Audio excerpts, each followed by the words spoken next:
যে হাতে শিশুদের ভবিষ্যৎ গড়ে ওঠে সেই হাতেই মাস শেষে ওঠে মাত্র ১২০০ টাকা। দ্রব্যমূল্যের এই ঊর্ধ্বগতির বাজারে যেখানে একজন শ্রমজীবী মানুষের দৈনিক আয় এর চেয়ে বেশি, সেখানে বছরের পর বছর সামান্য এই সম্মানিতেই শিক্ষকতা করে যাচ্ছেন মৌলভীবাজারের কমলগঞ্জের চা বাগান বিদ্যালয়ের শিক্ষকরা।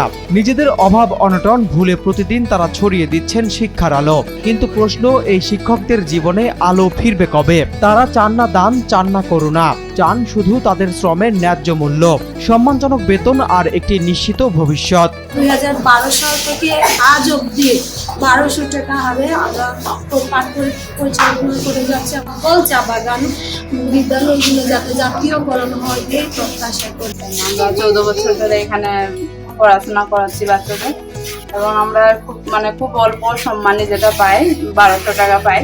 সকাল হলেই বই খাতা হাতে স্কুলে ছুটে আসে চা বাগানের শিশুরা। কারো স্বপ্ন ডাক্তার হওয়া, কেউ হতে চায় শিক্ষক, আবার কেউ স্বপ্ন দেখে বড় কর্মকর্তা হওয়ার। আর সেই স্বপ্নের প্রথম পাঠ তৈরি করেন যেসব শিক্ষক, মাস শেষে তাদের হাতে ওঠে মাত্র ১২০০ টাকা।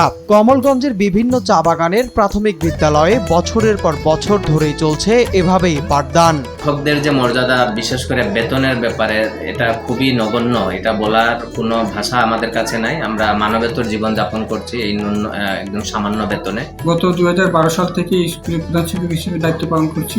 2012 সাল থেকে আজ অব্দি 1200 টাকা বেতনই সম্মান নিতেছি। আমরা চা বাগানে যে বেতনটা পাচ্ছি এটা হচ্ছে মাস্টার রুলে, স্টাফ রুলে কোনো বেতন নেই আমাদের। কিন্তু আমরা যে পারিশ্রমিকটা দিচ্ছি তারা হচ্ছে আমাদের চা বাগানের ছেলে মেয়ে, সেজন্য সেই দিক থেকে আন্তরিকতার মধ্যে দিয়ে আমরা এই পরিশ্রমটা দেই। প্রতিদিন নিয়ম করে স্কুলে আসেন শিক্ষকরা, শিক্ষার্থীদের পড়ান, খাতা দেখেন, বাড়ির কাজ দেন, আবার শিক্ষার্থীদের পড়াশোনার খোঁজও রাখেন। কিন্তু এত দায়িত্বের বিপরীতে মাসিক সম্মানই মাত্র ১২০০ টাকা। দ্রব্যমূল্যের ঊর্ধ্বগতির এই সময়ে এই সামান্য অর্থে কিভাবে চলে তাদের সংসার, সেই প্রশ্নের উত্তর যেন কারো কাছেই নেই। স্যার আমাদেরকে অনেক পরিশ্রম করে পড়ালেখা করান, সপ্তাহে বেতন পান। সরকারের কাছে দাবি যাতে আমাদের স্যারের বেতন বাড়িয়ে দেয়। আমাদের স্যার খুব ভালো পড়ায়। আমাদের স্কুলে 10টা থেকে 2টা পর্যন্ত ক্লাস হয়, অন্যান্য স্কুলে 10টা থেকে 4টা পর্যন্ত ক্লাস হয়। তাই আমরা সরকারের কাছে অনুরোধ করছি যে আমাদের স্যারদের বেশি বেতন দেয় আর আমাদের স্কুলেও 4টা পর্যন্ত ক্লাস হয়। শিক্ষকদের দাবি 2012-13 সাল থেকে এখন পর্যন্ত দীর্ঘ সময় ধরে একই পরিমাণ সম্মানী পেয়ে তারা দায়িত্ব পালন করছেন। সরকারি প্রাথমিক বিদ্যালয়ে যেখানে নিয়মিত বিকেল 4টা পর্যন্ত পাঠদান চলে, সেখানে চা বাগানের এসব বিদ্যালয়ে পাঠদান শেষ হয় বেলা 2টার মধ্যেই। শিক্ষকদের মতে এর পেছনেও রয়েছে অর্থ সংকট এবং বিদ্যালয়গুলোর সীমিত সুযোগ সুবিধা। শুধু কম বেতন নয়, দীর্ঘদিন ধরে অবকাঠামোগত উন্নয়ন, প্রয়োজনীয় সুযোগ সুবিধা এবং অন্যান্য শিক্ষা সামগ্রী থেকেও বঞ্চিত এসব বিদ্যালয়।